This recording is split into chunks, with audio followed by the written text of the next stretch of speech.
A Zener diode is a special diode that is used in its reverse bias state. Okay? A regular diode is used mostly forward biased, but a Zener diode is a regular diode that is tweaked so that it can be used reverse biased. So, as far as its symbol is concerned, it looks like a regular diode. It has an anode side, it has a cathode side. The line side has a little bit of a zigzag that gives it that special appearance with an LED. What did we do with the LED? What did we do to a regular diode to make it an LED, as far as the symbol is concerned? Oh, add arrows. We added a couple of arrows. With this one, we add those squiggly lines. Sometimes you will see the Zener diode shown like this. Okay, more straight lines as opposed to an angle. I call it the mark of Zorro.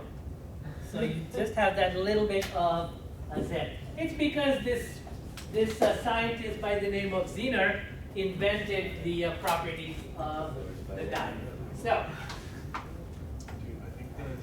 it is typically made up of glass, and it has a line on one side of it that represents the cathode side.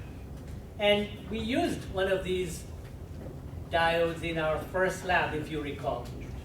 We took three kinds of diodes: a regular diode, a light emitting diode, and a Zener diode, and we hooked up a circuit. So the line appears on the cathode side, just like it does with a regular diode.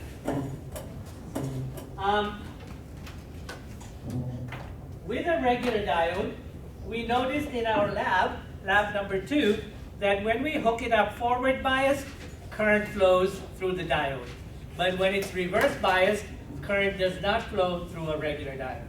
With a Zener diode, you do have current flowing when it's hooked up reverse biased, okay? But you just make sure that the current is not too much.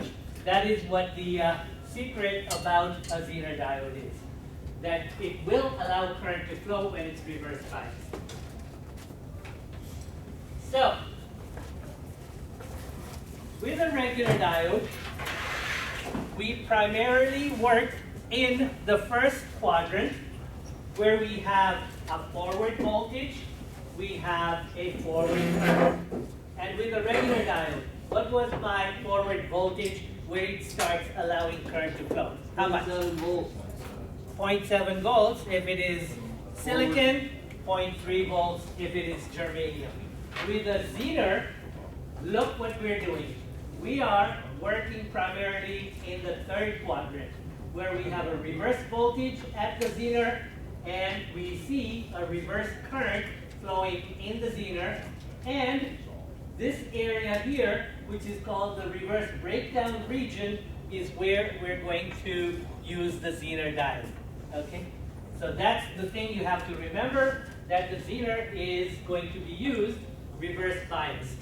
So let's look at the next slide, and then we'll talk about a circuit with a Zener. So the Zener, when it's forward biased, has the properties just like a regular diode of about 0.7 volts.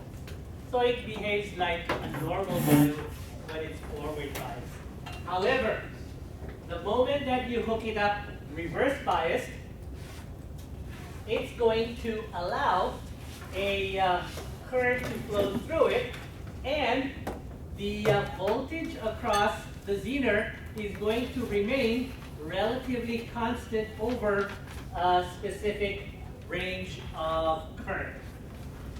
So let's look at an example of this. Let's go to the appendix.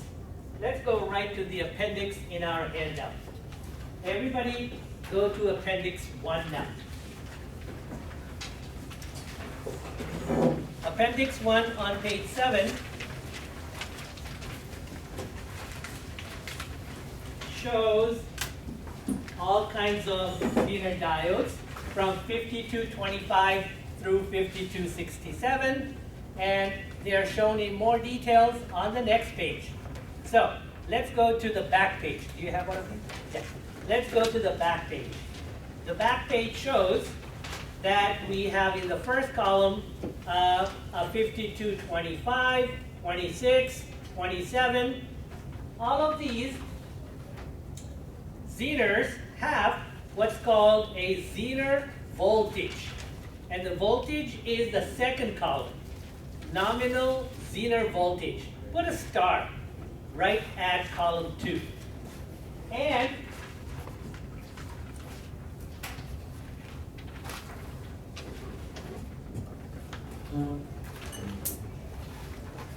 what we have is the voltage shown on a graph, V reverse, I reverse, 0, right at this bottom here. So that is column 2, nominal Zener voltage. Okay, nominal VZ.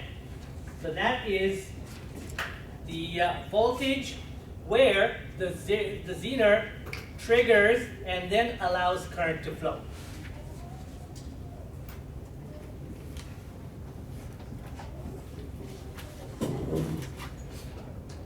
The voltage across the Zener that is operated between the knee voltage and the maximum voltage is nearly constant and equals to its Zener voltage Vz. So what I want you to do is this. Go to the back page, and there's some blank space at the bottom of the back page. And I want you to draw this circuit.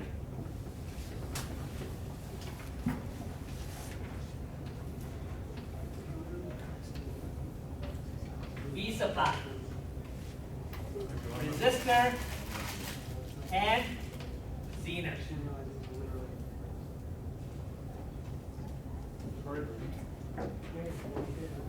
Everybody draw this.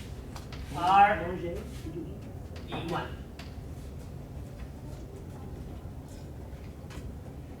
In the space that we have in the back, bottom of page 8, draw this circuit right there.